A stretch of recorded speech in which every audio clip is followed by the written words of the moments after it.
നൊമ്പരമായി പിടയുമെൻ ഹൃദയത്തിൽ ശാന്തിയായി നാഥാ നിറഞ്ഞിടണേ.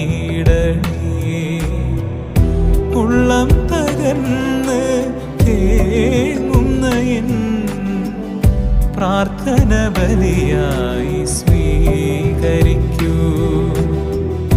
ഉള്ളം തകർന്ന് തേങ്ങുന്ന എൻ പ്രാർത്ഥന ബലിയായി സ്വീകരിക്കൂ. ആരും കാണാതെ ആരും കേൾക്കാതെ നാഥാ നിൻ